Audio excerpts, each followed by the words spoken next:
pernikahan putri bapak yang bernama Aisyah dengan mahar 5 juta. Itu apa itu maksudnya? Paham ibu maksudnya apa? Nggak nyambung itu maksudnya.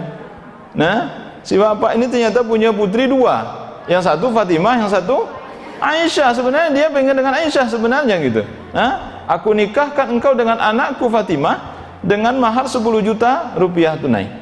Aku terima nikahnya, kalau kita kan aku terima nikahnya putri bapak dengan nama Aisyah, padahal tadi Fatimah disebut gitu. Nah ini nggak sah nih akad nikah seperti ini, nggak boleh gitu.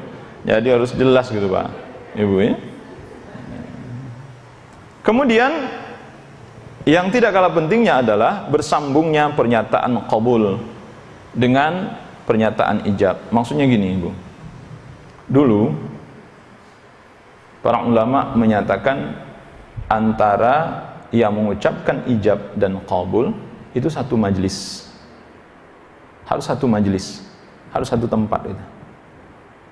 Sehingga ketika ijab disampaikan maka bisa langsung qabul diucapkan. Ijab disampaikan maka qabul langsung bisa diucapkan pada saat itu. Jadi ada ulama yang mensyaratkan harus satu majelis, itu maksudnya. Jadi tidak boleh berpisah, tidak boleh terpisah majelisnya gitu. Dan orang kita ada yang mensyaratkan seperti ini. Yang dimaksud tidak boleh terpisah antara ijab dengan qabul itu maksudnya ketika ijab disampaikan langsung disambut oleh qabul. Jadi si pemuda itu langsung menjawab ijab yang disampaikan oleh wali dari anak perempuan ini. Itu tidak boleh ditunda dulu gitu. Tidak boleh ditunda gitu. Para ulama mengatakan tidak seperti itu. Kalau penundaan itu tidak lama misalnya, ya mungkin itu dia mikir dulu, nggak ada masalah. Orang kita bahkan mengatakan tidak sah kalau tidak langsung dijawab. Nggak ada yang mensyaratkan begitu. Ibu paham yang saya maksudkan? Ya, kan orang kita kan bisa, aku nikahkan engkau dengan putriku Fatimah, ya, dengan mahar sekian tunai. Kan langsung jawab kan gitu kan, langsung jawab, maksudnya nggak boleh ditunda kan gitu. Ada yang mengatakan kalau ditunda itu tidak sah. Nggak ada yang mensyaratkan seperti itu. Saya ulangi Bu, tidak ada ulama yang mensyaratkan begitu. Jadi nggak ada masalah kalau tertunda sedikit, misalnya lagi mikir supaya mikir dia itu, dia mikir dulu itu, nggak ada masalah. Asalkan penundaan itu masih wajar misalnya, nggak ada masalah. Tapi kalau dia minta izin dulu ke belakang, setelah ijab diucapkan mohon izin ke belakang, ya nggak jadi. Itu harus ulang lagi ijabnya kalau udah seperti itu. Ya, aduh, saya mohon izin dulu ke belakang nih, ya kan? Enggak, ulang lagi ijabnya gitu. Tidak bisa nanti setelah itu menjawab langsung qabul diucapkan. Jadi ijab dan qabul itu maksudnya harus dalam satu majelis. Jadi kalau sudah berpisah dari majelis itu harus diulang lagi. Maksudnya, kalau sudah berpisah dari majelis itu harus diulang lagi, itu maknanya. Tapi kalau dia menunda, misalnya menjawab masih berpikir itu tunda jawab beberapa saat misalnya atau 1 menit, enggak ada masalah. Itu berikan kesempatan dia untuk berpikir. Gitu Ibu. Kemudian bagaimana dengan menikah tidak satu majelis? Yang menikahkan dengan orang yang dinikahkan itu tidak satu majelis. Maksudnya wali dengan dengan anak laki-laki, dengan si pemuda, calon suami dari. Nah, kalau yang mau menikah tidak satu majelis itu memang begitu harusnya. Laki-laki dan perempuan itu tidak mesti dikumpulkan. Nggak ada syariat harus dikumpulkan, itu nggak ada. Seperti orang kita, ini anak laki-laki, perempuan itu ijab qabul harus dikumpulkan dua-duanya, nggak ada syariatnya. Yang harus berada dalam majelis itu siapa? Wali dengan laki-laki yang akan qabul gitu. Ijab yang akan melakukan ijab dan qabul itu bukan anak perempuan. Anak perempuan adalah objek dari ijab dan qabul itu. Nah, jadi bagaimana kalau yang melakukan ijab dan yang melakukan qabul tidak dalam satu majelis? Bagaimana Ibu? Boleh nggak? Iya, misalnya by phone apa sekarang itu? Iya apa? Iya, video call misalnya kan, video call itu kan, atau apa namanya itu, pakai bisa ngelihat wajahnya gitu semuanya, bahkan orang yang ada hadir di itu bisa kelihatan gitu. Para ulama mengatakan dengan kecanggihan teknologi dan kemudahan yang diberikan oleh Allah Subhanahu wa taala, boleh. Subhanallah. Boleh itu. Itu. Boleh itu dilakukan. Nah, tapi disyaratkan oleh para ulama yang pertama memenuhi unsur fauriyah, kesegeraan dalam ijab dan qabul tadi itu. Itu. Kesegeraan itu maksudnya seperti tadi, jangan lari dari, misalnya ketika ijab diucapkan dia nggak ada di sana misalnya, itu nggak bisa, harus ada dia di sana dan bisa langsung menjawab. Itu satu unsur fauriyah ini maksud gitu. Jadi yang dimaksud kesegeraan menjawab itu bukan berarti harus langsung tangkap tangan calon mertua jawab gitu. Kalau nggak langsung jawab nanti nggak sah kan, bukan itu yang dimaksud. Yang dimaksud dengan fauriyah di sana adalah, atau kesegeraan dalam menjawab itu adalah, dia tidak boleh berpisah dari majelis itu dan tidak melakukan hal-hal lain ya pada saat ingin melakukan qabul. Itu yang pertama, syarat yang pertama itu harus bersambung ijab dan qabulnya. Yang kedua, masing-masing pihak bisa memastikan identitas pihak lain. Jadi maksudnya nggak boleh fiktif di sini. Tidak boleh fiktif, benar yang mau nikah ini udah jelas identitasnya, baik itu calon mempelai laki-laki maupun calon perempuan, pasti identitasnya, tidak ada tipuan sedikit pun di sana. Itu. Dan yang ketiga, tidak ada kemungkinan pemalsuan identitas dan segalanya, hampir sama dengan tadi itu. Jadi identitas dan kepribadian itu jangan sampai ada yang palsu di sana. Jadi itu Ibu. Jadi kalau ini sudah bisa dipastikan, misalnya yang satu berada di Mekah, yang satu berada di sini, misalnya. Bisa nggak nikah? Bisa. Para ulama mengatakan itu boleh. Wallahu a'lam bishawab. Ya.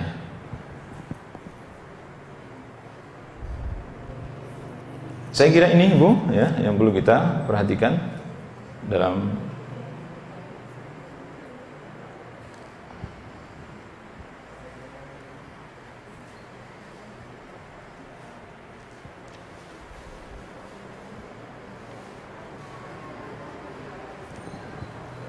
Wallahu a'lam bishawab. Ada pertanyaan sebelum kita akhiri kajian ini? Silakan Ibu ya. Assalamualaikum warahmatullahi.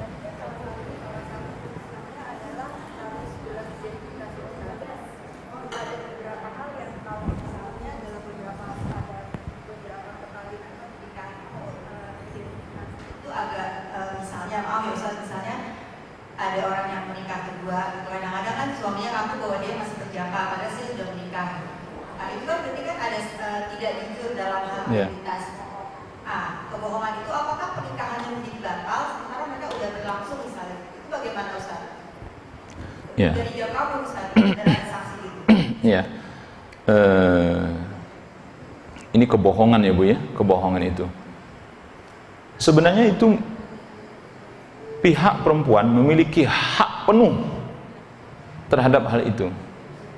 Memiliki hak penuh sebenarnya. Maksud saya, apakah dia akan ingin terus melangsungkan itu setelah dia mengetahui, maksudnya, oh ini bohong ini orang, ternyata dia bilang dia perjaka, ternyata nggak menikah gitu kan, sudah menikah gitu misalnya gitu. Dia benar merasa tertipu gitu kan, ada misalnya seorang wanita, dia benar merasa tertipu nih, tapi dia tetap mempertahankan pernikahannya. Maksudnya dalam hal ini itu sepenuhnya dikembalikan kepada pihak istri. Apakah dia ingin mempertahankan pernikahan atau? Tapi secara hukum batal tidak? Tidak batal dengan sendirinya. Tapi kalau dia minta dibatalkan, itu haknya dia, haknya seorang perempuan. Berarti pernikahannya tetap sah ya Ustaz? Tetap sah. Betul Ibu. Cuma ada hak perempuan untuk apakah dia akan berusaha? Benar. Benar, itu hampir sama kedudukannya ketika seorang perempuan tidak dimintakan izinnya. Fa khayyarahan Nabi sallallahu alaihi wasallam, maka Nabi memberikan pilihan terhadap perempuan ini, apakah engkau ingin mempertahankan pernikahan ini atau engkau ingin membatalkannya. Jadi hak sepenuhnya diberikan kepada perempuan dalam hal itu. Nah, kan bisa jadi Bu ya, dia memang merasa tertipu, tapi dia mau juga gitu kan, mau juga gitu. Dia memang melihat ini orang memang berbohong, tapi banyak sifat-sifatnya yang lain itu yang dia setuju misalnya gitu. Nah, itu tetap pernikahan tetap berlangsung. Tetap para ulama mengatakan kebohongan itu tidak membuat batal, tidak fasakh ya, tidak batal dengan sendirinya akad nikah, tidak. Wallahu a'lam bishawab. Ya.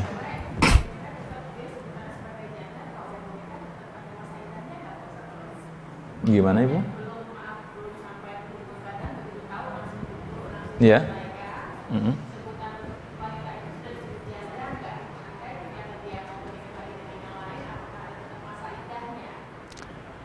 Iya. Iya.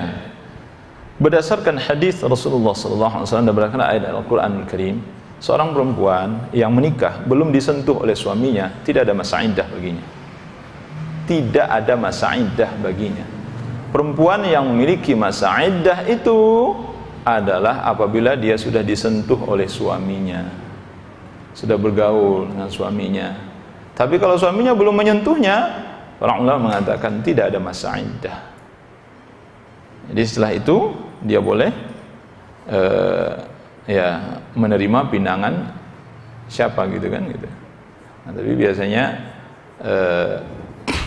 kalau sudah berlangsung beberapa hari, orang kan curiga, apalagi laki-laki yang ingin masuk ingin mikir juga gitu kan, jangan dia sedang masa iddah gitu, gak berani gitu ya.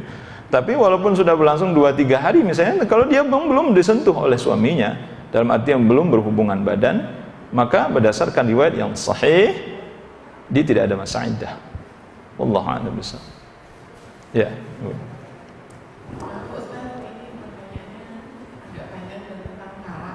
Ya.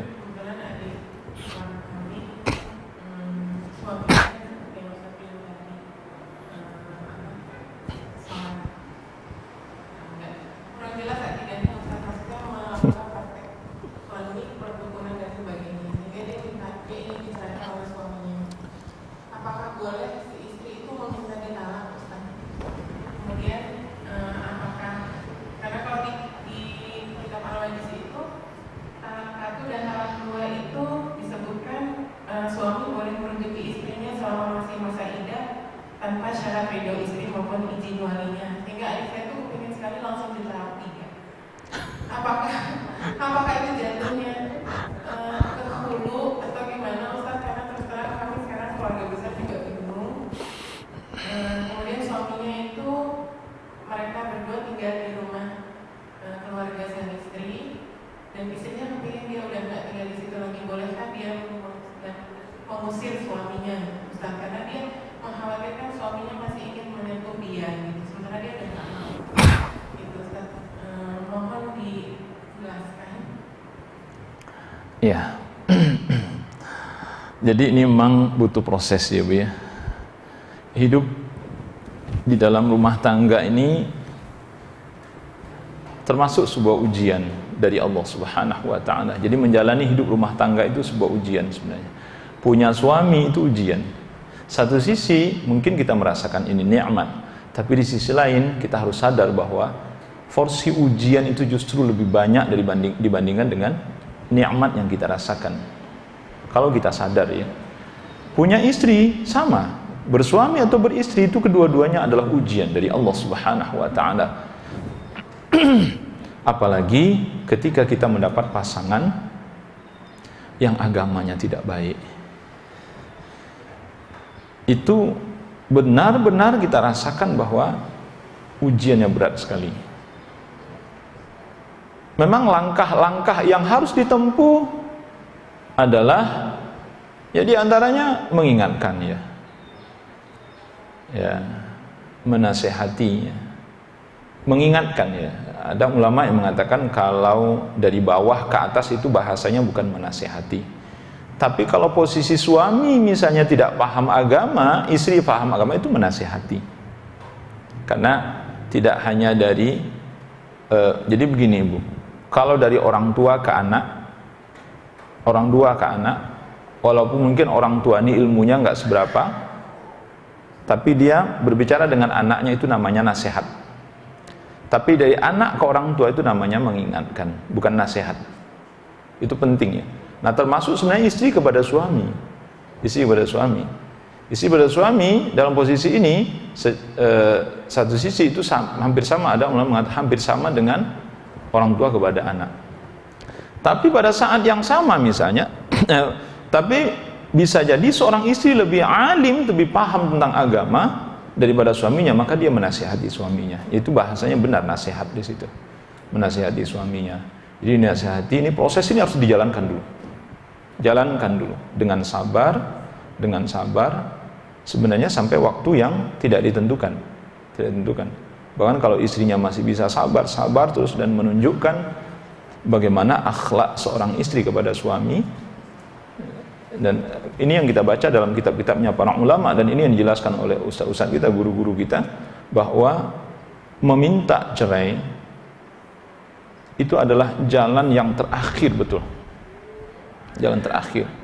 Nah, sudahkah kita melihat bahwa ini adalah jalan yang terakhir? Betul-betulkah kita sudah melihat tidak ada jalan lain lagi selain dari jalan meminta cerai? Gitu. Terhadap suami yang fasik gitu. Ibu tahu artinya fasik apa? Orang fasik itu adalah orang yang terang nyata maksiat dalam dirinya. Itu fasik ya. Tidak sholat, perintah sholat nggak mau sholat, bahkan mabok-mabokan gitu, kasar terhadap istri, itu fasik namanya. Itu fasik, jelas kefasikannya. Itu dimaksud. Sekali lagi saya katakan, kalau proses itu sudah dijalankan, maka tidak syak lagi halal seorang istri meminta cerai, minta talak gitu. Itu tidak syak lagi, Bu. Tapi prosesnya harus jalan dulu ya. Jangan mungkin baru beberapa hari, beberapa minggu, atau mungkin beberapa bulan ya. Kita udah nggak tahan gitu. Justru diuji kesabarannya di situ sebenarnya gitu. Diuji kesabarannya di sana gitu. Nah, bolehkah istri minta cerai? Misalnya kita anggap saja ini proses sudah berjalan panjang, boleh minta cerai. Dan kalau istri sudah dicerai talak 1, tidak boleh minta talak 3, itu nggak boleh, Bu ya. Karena hukum itu sudah dibatalkan, tidak boleh. Jadi maksudnya, tolong talak 3 aku, ya? Tolong langsung talak 3 aku, nggak boleh, itu nggak, itu syariatnya udah nggak ada lagi saat ini sebenarnya. Itu kalau dulu pernah diberlakukan oleh Khalifah Umar bin Khattab radhiyallahu an, karena memang talak itu dipermainkan, talak bain, talak 3 itu dipermainkan oleh laki-laki, oleh seorang suami terhadap istrinya. Jadi seenaknya menalak istri. Aku talak 3 engkau, aku talak 3 engkau, aku talak 3 engkau. Apa kata Umar? Siapa yang melakukan ini sungguh jatuhlah talak 3 itu bagi dirinya. Gitu. Nah, tapi kemudian ijtihad ini itu dihapuskan, tidak berlaku lagi. Jadi talak tetap talak 1. Benar seperti yang Ibu katakan itu, bahwa ketika seseorang menalak istrinya, aku talak engkau, jatuh talak 1. Maka si suami, apa kata Allah? Wa bu'ulatuhunna ahaqqu biraddihinna. Suami dia memiliki hak kapanpun dia mau kembali. Jadi itu betul. Artinya tidak perlu meminta izin kepada istrinya. Kalau dia pengen rujuk, dia rujuk kapanpun dia mau. Itu. Kapanpun dia mau, tidak perlu ada izin dari istrinya. Nah, justru ini menurut saya, Ibu ya, ayat Allah ini mempermudah proses keinginan ibu-ibu yang ingin bercerai cepat, talak 3 dari suami. Biar aja dia pengen balik cepat gitu kan. Nanti minta talak lagi. Misalnya kalau terjadi ini kan talak lagi kan, jadi terjadi talak 2. Itu kan? Justru kalau kita halang-halangnya, kamu nggak boleh lagi balik ke saya. Nggak boleh dihalangi oleh istri. Istri tidak boleh menghalangi suami untuk rujuk ke dirinya. Tidak boleh. Kecuali kalau masa iddahnya sudah habis. Itu hak istrinya menikah. Ya, segeralah menikah dengan orang lain. Kalau masa iddah sudah habis, Ibu, ini teorinya begini. Kalau masa iddah sudah habis, cepat menikah dengan orang lain. Karena dia bukan satu suami lagi. Tapi kalau baru talak 1, maka Allah masih mengatakan itu suaminya. Saya ralat jawaban saya, pernah saya sampaikan sebelumnya tentang apakah seorang suami yang menalak istrinya itu haruskah dia hidup terpisah? Ada ulama yang mengatakan tidak mesti hidup terpisah. Saya ralat kembali jawaban saya. Itu ya. Kenapa? Karena kalau talak satu dan masih masa iddah, itu masih suaminya sebenarnya. Yang haram adalah berhubungan badan dengannya. Paham ya Bu ya? Saya ulangi kembali. Jadi kalau ada suami menalak istrinya, dia masih berhak tinggal di rumah itu. Yang haram apa? Yang haram menyentuhnya. Maksudnya berhubungan badan dengannya. Itu yang diharamkan. Saya menjawab sebelumnya, kalau saya tidak salah, jawaban saya ralat kembali jawaban saya itu, saya mengatakan itu harus pisah gitu. Tidak, para ulama mengatakan tidak mesti. Kenapa? Karena statusnya itu masih suaminya. Siapapun laki-laki tidak berhak masuk ke sana, tidak boleh melamar karena masih status istrinya dalam masa iddah. Kalau masa iddah habis, baru nanti ada hak orang lain untuk masuk. Gitu Ibu. Nah, jadi dalam hal ini sekali lagi tidak ada hak istri untuk melarang suaminya untuk kembali. Gitu. Tetapi sebenarnya kefasikannya itu sudah bisa dijadikan alasan sebenarnya. Itu atau itu tadi, kalau memang madaratnya sudah sangat besar terhadap istri misalnya seperti itu, ya itu dia bisa jatuh kepada khulu'. Gitu. Pernikahan itu ya. Nah, jadi panjang prosesnya Bu ya. Panjang sekali proses yang harus dilalui ya. Dan memang ini sebuah ujian gitu. Kasihan kita melihat keluarga kita, kadang adik kita, kadang saudara kita, itu kadang terjadi ya Bu ya.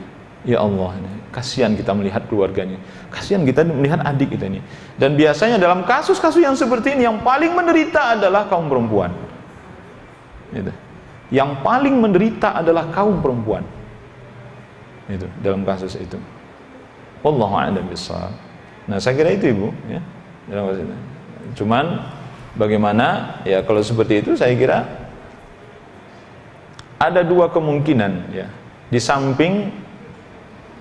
samping memang kita sudah putus asa menghadapi. Kalau orang sudah putus asa itu berarti kan sudah terlalu lama menderita gitu, terlalu lama menderita karena kefasikan suaminya ini. Itu. Nah, tentunya di balik itu para ulama mengatakan sebenarnya di hati kita masih harus boleh berharap ya, berharap kepada Allah agar dia bisa berubah gitu. Berubah gitu. Jadi si suami ini bisa berubah. Oleh karena itu, ibu-ibu, satu di antara senjata orang mukmin yang paling kuat itu adalah bangun di tengah malam, tahajud, menangislah di hadapan Allah setiap malam. Apapun yang kita inginkan dikabulkan oleh Allah. Apapun yang ibu inginkan dikabulkan. Itu hadis, pasti, insya Allah, pasti dalam ini bukan bahasa saya, tapi pasti dalam arti bahwa Allah berjanji akan mengabulkan. Apapun yang kalian minta aku kabulkan. Berdoalah kepada aku, kabulkan, kata Allah. Bangun tengah malam. Jadi sesuatu yang kadang-kadang kita sudah putus asa menghadapinya ya, putus asa dalam artian ini sepertinya sudah tidak ada jalan, mentok ini sebenarnya. Kemana tempat kita mengadu? Pada Allah Subhanahu wa ta'ala. Tidak ada jalan lain. Nah, di samping memang ibu-ibu, saya ingatkan betul, kalau belajar agama, ajaklah suami. Ini di antara kesalahan ibu-ibu, di antaranya. Mudah-mudahan ibu nggak ikut. Gimana ibu? Ya, itu dia. Di antara kesalahan ibu-ibu, saya terus terang ibu ya. Kadang-kadang ibu-ibu cuma belajar sendiri. Izin sih ke suaminya, tapi nggak pernah basa-basi kepada suami yang ngajak. Ajak suami ngaji, ajak suami belajar, gitu. Ajak suami mendengarkan kajian-kajian sunnah, supaya levelnya sama gitu, pemahaman agama sama. Sekali lagi saya katakan, ketidakmengertian dengan syariat Allah yang mulia ini, itu adalah potensi maksiat yang sangat besar, lahir dari diri seseorang. Ibu katakan, ini benar berdasarkan ayat Al-Quran dan hadis, tapi suami mengatakan itu tidak. Belum tentu, itu kan pemahaman kamu katanya. Pemahaman kamu. Atau kita sudah berusaha untuk meyakinkan sekuat tenaga, dia nggak mau juga gitu. Karena nggak belajar gitu. Nah, tapi kalau kita sama-sama belajar, ilmunya sama, bahkan dia lebih dari kita, subhanallah. Indahnya hidup ini. Itu ya Bu ya. Jadi ya Ibu, ya.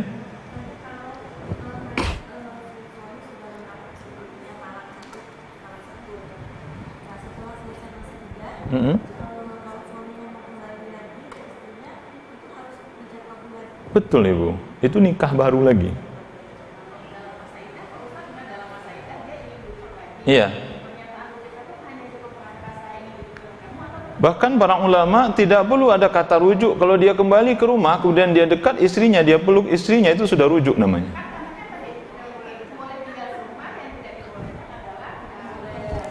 Iya. Iya, jadi maksudnya begini Bu, beda ya, orang rujuk dengan tidak rujuk itu beda Ibu. Treatmentnya beda, perlakuannya itu beda gitu. Dia memang misalnya dia udah cerai nih, tapi dia masih di rumah itu misalnya, dia nggak dekat dengan istrinya gitu, dia nggak tidur satu ranjang dengan istrinya, perlakuannya terhadap istrinya itu agak sinis gitu. Tapi kalau dia benar sudah rujuk, dia akan kembali ke pangkuan istrinya, dia peluk istrinya, dia sayangi istrinya seperti tidak ada masalah. Nah, itu sebenarnya para ulama mengatakan sudah menunjukkan dia rujuk. Meski sebenarnya kata-kata rujuk itu ada ulama yang mensyaratkan harus diucapkan, inni raja'tuki, wahai istriku, aku kembali kepadamu. Wahai istriku, aku kembali kepadamu. Itu pernyataan itu. Bahkan nanti para ulama juga ada yang mensyaratkan harus disaksikan oleh 2 orang saksi. Supaya apa? Supaya ketahuan betul-betul orang ini sudah melakukan rujuk. Bahwa orang ini sudah melakukan rujuk. Itu Ibu. Nah, kalau dalam masa iddah. Kalau saya tidak salah, talak, cerai, rujuk harus di pengadilan. Kalau kita kan harus di pengadilan, betul Ibu. Saya nggak ngerti juga nih, karena belum cerai, belum pernah mengalami itu. Na'udzubillah min dzalik. Maksudnya nggak pernah melihat secara langsung di pengadilan itu. Apakah cerai itu melalui pengadilan juga? Kalau melalui pengadilan ya. Berarti tidak bisa ini ya, tidak bisa. Maksud saya mau rujuk itu di pengadilan juga, betul nggak Ibu? Kalau rujuk di pengadilan juga. Kalau cerai betul ya. Kalau rujuk di pengadilan juga bisa nggak? Enggak ya? Tidak ya. Nah, makanya kalau hukum syariat berdasarkan hukum fikih itu tidak mesti ke pengadilan. Cukup di rumah itu saja terjadi. Kalau hulu gimana Ustaz? Gimana? Kalau hulu itu apa nggak perlu pernyataan apapun dari suaminya atau gimana? Iya, untuk khulu' ya, saya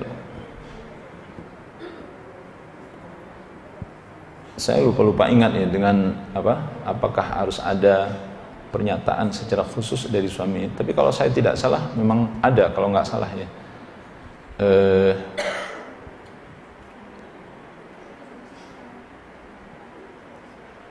Atau tidak membutuhkan pernyataan dari suaminya, karena memang itu khulu' itu kan proses di mana tidak wajar sebenarnya, sudah sangat tidak wajar ini. Itu karena kedurhakaan seorang suami atau kefasikan seorang suami sebenarnya gitu, khulu'. Dan itu biasanya ya tetap melalui pengadilan. Kalau untuk ukuran Indonesia tetap melalui pengadilan supaya ketahuan gitu yang khulu' itu. Bahkan kalau masih dimintakan pernyataan suami dalam hal ini, coba nanti saya lihat kembali Bu ya, apakah suami harus, kalau masih dimintakan suami pasti tidak akan melepaskan kan gitu. Kalau masih diminta suami misalnya, dia pasti tidak akan melepaskan kan gitu. Suami kan masih ini gitu, masih berkilah, masih membuat alasannya segala macam gitu. Nah, oleh karena itu dibutuhkan ada sultan yang menengahi, ada sultan pemerintah, ada kekuasaan di atas itu, sehingga si suami nggak boleh kembali lagi gitu, nggak boleh gitu. Ya kalau sudah ditetapkan oleh sultan gitu, itu sultan bisa menjadikan sebagai alasan untuk menangkapnya, karena ini sebuah kriminal. Gitu. Nah, jadi wallahu a'lam bishawab dalam hal ini. Jadi oleh karena itu kasus-kasus yang terjadi di tengah-tengah masyarakat kita itu luar biasa ya Bu ya. Memang tidak banyak yang mengalami ini, tapi 1-2 yang dialami oleh masyarakat kita itu sungguh sangat berat gitu ya. Dan kita prihatin sekali gitu ya. Prihatin gitu. Kadang ada tetangga kita, ada masyarakat kita, ada bahkan ada yang dari keluarga kita gitu. Prihatin untuk kita melihat gitu.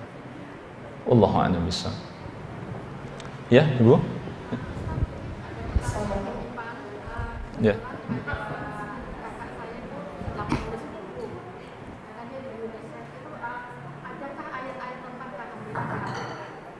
Gimana Ibu? Ayat-ayat tentang kehamilan. Enggak, tadi awalnya pertanyaannya gimana Ibu? Dia sedang menulis buku, karena beliau ini kan berkecimpung di dunia seks, di WHO, di ini tulis buku mungkin tentang kehamilan, tapi dia ingin ada sangkut pautnya dengan Al-Quran. Adakah gitu yang ditanyakan, adakah ayat-ayat tentang Ya, kalau saya tidak khilaf, ada Ibu ya, dalam Al-Quran ada ya. Nanti insya Allah mungkin bisa saya ini, kalau Ibu ada apa nomor ini yang bisa saya hubungi nanti Bu ya. Ya, insya Allah nanti akan saya kirimkan, insya Allah berkenaan dengan kehamilan dalam Al-Quran, insya Allah Bu ya. Ya, diantaranya adalah, ini diantaranya Bu ya,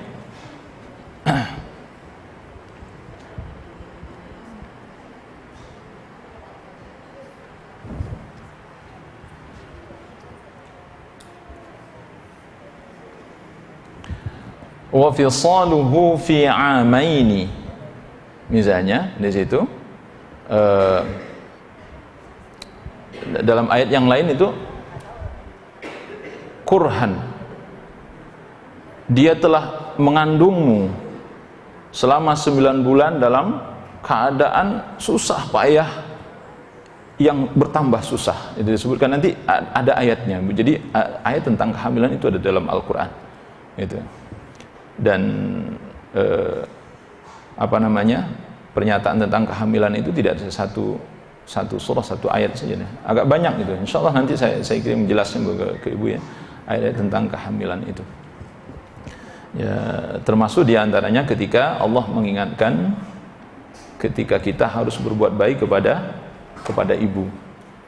Allah mengingatkan kita bahwa ibumu itu telah mengandungmu susah di atas kesusahan, kan itu kan artinya hamil, mengingatkan kita bahwa kita wajib berbuat baik kepada orang tua. Wallahu a'lam bishawab.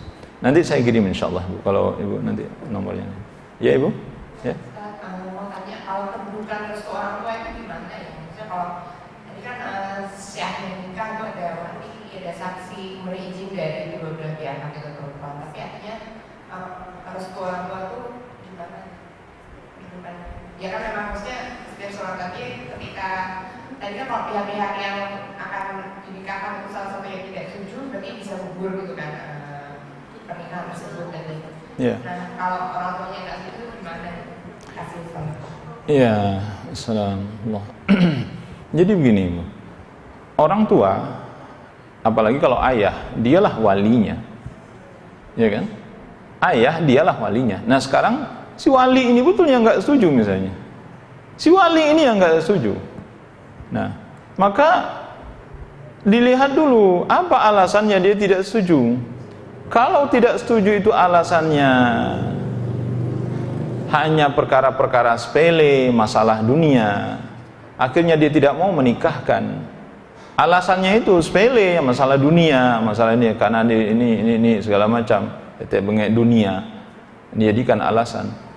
Maka wali-wali yang seperti ini bisa disebut dengan wali adhal. Wali adhal itu adalah wali yang enggan menikahkan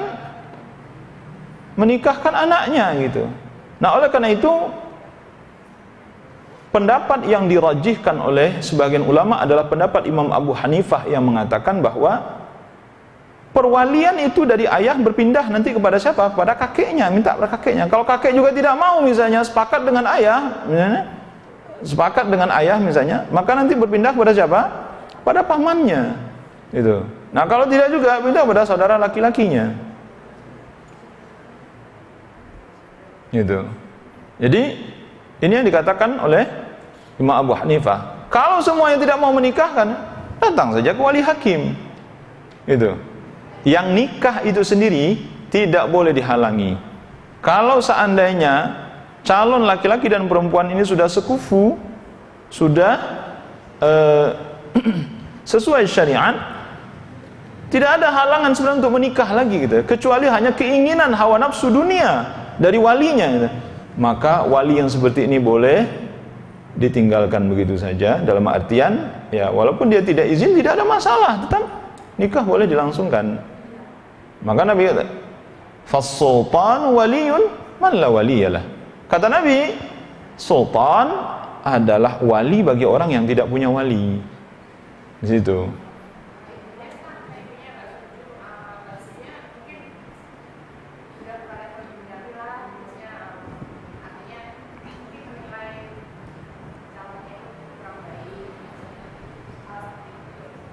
Ya, ya. Makanya para ulama mengatakan harus dipilah-pilih dulu, jelaskan dulu alasannya apa. Kalau alasannya memang syar'i, misalnya calonnya ini misalnya gitu ya, agamanya nggak baik, akhlaknya nggak baik, maka para ulama mengatakan itu harus didengar, kata orang tua itu harus didengar gitu, harus didengar. Nah, dan itu tidak termasuk sebenarnya kepada yang diizinkan seperti tadi.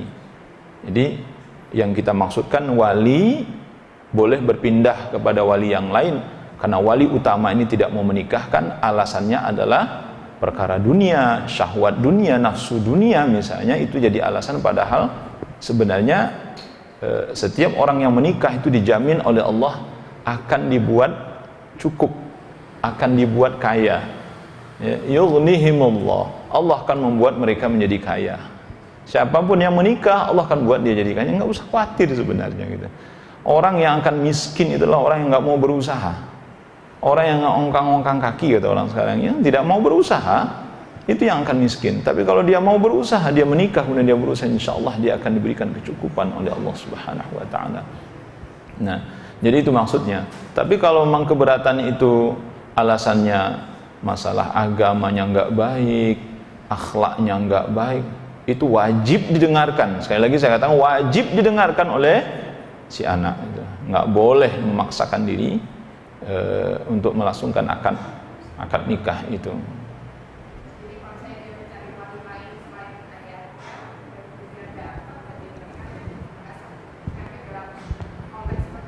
Iya, itu yang ingin saya katakan. Kalau dia memiliki si wali yang tidak mau menikah karena punya alasan syar'i, maka para ulama tidak boleh memakai wali lain. Tidak boleh memakai wali kedua. Kakek itu wali kedua. Kakek wali kedua. Paman wali ketiga. Dia memberi urutan seperti itu ya. Nanti kalau seandainya seorang janda, ada yang mengurutnya, wali pertamanya itu adalah anaknya. Anak laki-lakinya. Gitu. Nah, baru nanti setelah itu cucunya.